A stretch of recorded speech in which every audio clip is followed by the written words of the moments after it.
Hey guys, this week I want to talk about prenatal depression.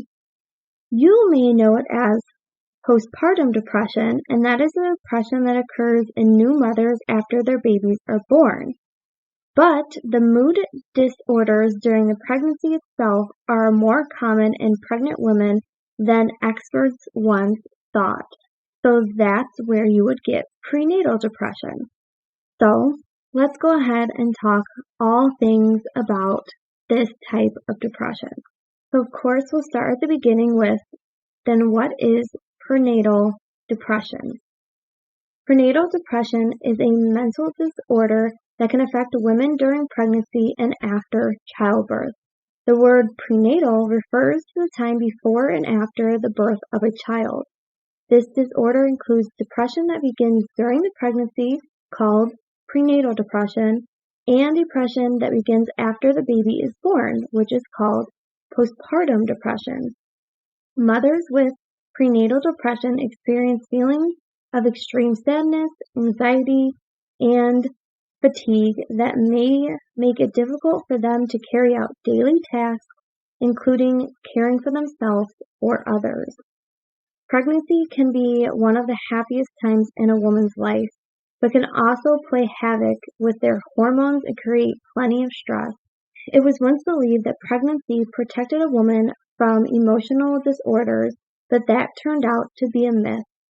Plus, in recent years, there has been a great deal of media focus on postpartum depression. That may be why it took some time for the word to get out that the combination of biological and emotional factors in moms-to-be may lead to anxiety and depression. Now, these symptoms may lead to a diagnosis of prenatal depression. It's established that between 10 and 20% of women develop this type of pregnancy-related mood disorder.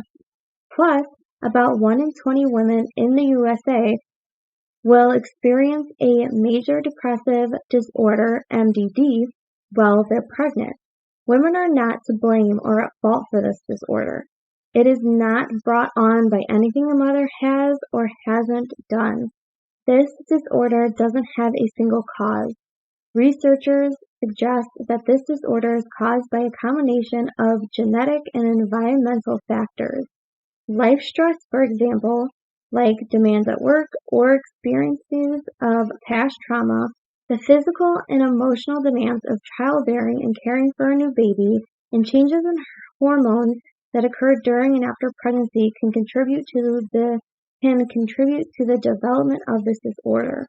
In addition, women are at great risk for developing this disorder if they have a personal or family history of depression or bipolar disorder, or if they've experienced this disorder with a previous pregnancy. Now, during pregnancy, sharing symptoms and signs of depression can be common.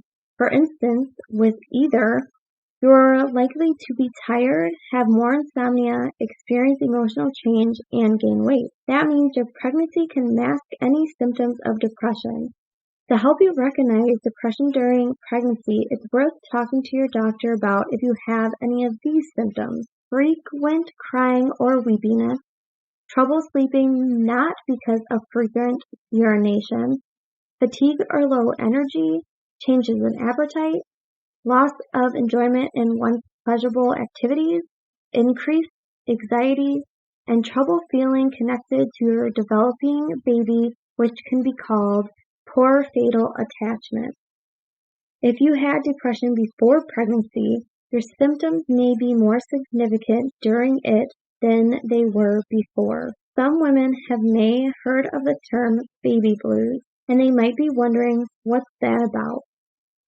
Baby blues is a term used to describe mild mood changes and feelings of worry, unhappiness, and exhaustion that many women sometimes experience in the first 2 weeks after having a baby.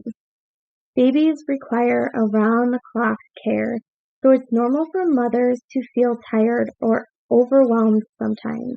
If mood changes and feelings of anxiety or unhappiness are severe, or if they last longer than 2 weeks, a woman may have postpartum depression. Women with postpartum depression usually will not feel better unless they receive treatment. As many as 80% of women are affected by baby blues. During pregnancy, their levels of estrogen and progestrogen rise dramatically. They're needed to help your uterus expand and to sustain the placenta. These hormones are also associated with mood. Within 48 hours after the baby arrives, the levels of both hormones plummet dramatically. Some researchers believe that postpartum hormonal crash causes the baby blues. The methods used to treat postpartum depression are the same ones used for other types of depression. Treatment is important for both the mother and the baby, as this disorder can have serious health effects on both. With proper treatment, most women feel better and their symptoms improve. So the good news is that success rates are typically much higher for this disorder.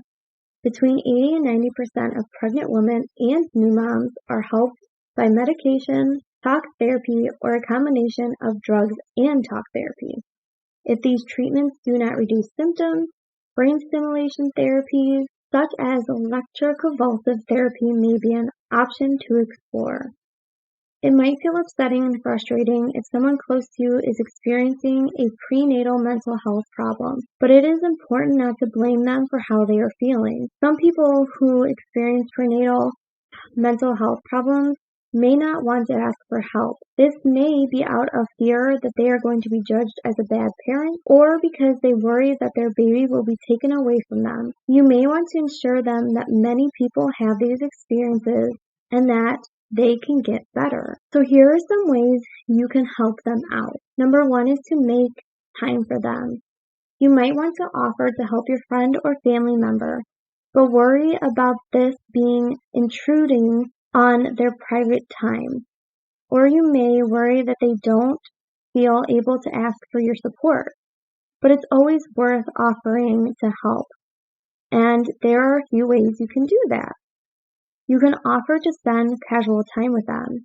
Just having some company while getting on with daily tasks and looking after the baby can help them feel less isolated. You can also make time to keep in touch. If your friend or family member is struggling with their mental health, it can make a big difference if they feel that you're thinking of them and want to spend time with them. You can suggest activities that you used to do together. Becoming a parent can make some people feel as if they are losing touch with their previous identities. Well, see if you can find things you can do together that you did before they became a parent. And offer to go to parent-child groups or activities together. This can help if your friend or family member feels nervous about going to a group on their own. Number two is to be patient. These are some ideas for helping your friends and family members with their mental health and being patient if they are struggling. First, give them space. Your friends or family members may feel guilty if they don't have a lot of time to spend with other people, or if they can't reply to messages. You can let them know that they only need to see you or respond to you whenever they feel available. Or simply send them a message to tell them that you are thinking about them, but they don't need to send a response. You can also learn more about prenatal mental health. If you're worried about talking to them about their mental health, learning as much as possible can help you because this can make it easier to try to talk with them about it, especially if they're finding it difficult to open about how they're feeling. You can listen to them. Try to keep the focus on your friend or family member rather than coming back to your own feelings. Unless you've experienced being a new parent, it might not be helpful to compare things to your own experiences. And don't judge. If they open up about distressing thoughts, try not to judge them. It's likely to be very difficult for them to talk about these sorts of thoughts, so try to listen and support them wherever is possible. Number three is to offer practical support. The best way to find out what your family members and friends need is to ask them. But if they feel very low, they may find it difficult to make suggestions. So you might want to offer to do some of these things. Do cleaning, laundry, and other household tasks, help to cook and to do shopping, and to look after the baby so your friend or your family member can get some sleep or have time to themselves. And lastly, number 4 is to support them to get help. Offer to help them arrange a doctor's appointment. Go with them to doctor's appointment so you could offer to look after their babies or their older children while they go to their appointments, or you could help them plan what they're going to talk about and help them research different options for support. This could include peer support groups or parenting groups. And like I've been doing, before I leave you, I'd like to share some celebrities who's also struggled with prenatal depression. Celebrities like Hayden Panettiere, Chrissy Teigen, Brooke Shields, Drew Barrymore, Adele, and Cardi B. So if you're struggling with prenatal depression or postpartum, don't worry, there's nothing wrong with you. And this is a normal reaction many women have during and after pregnancy. And if you're concerned about the way you're feeling, reach out to your doctor to get some help and more information about how you're feeling and how to get through the tough times. Being a new mother can be hard, just being a new mom, but when you are also struggling with prenatal and postpartum depression, it can make it even harder. So do what you need to do to take care of yourself and your baby and seek the help that is going to help you be the best person, not just for your baby, but for you. And like always, I want you to remember that you are never alone and that I love you.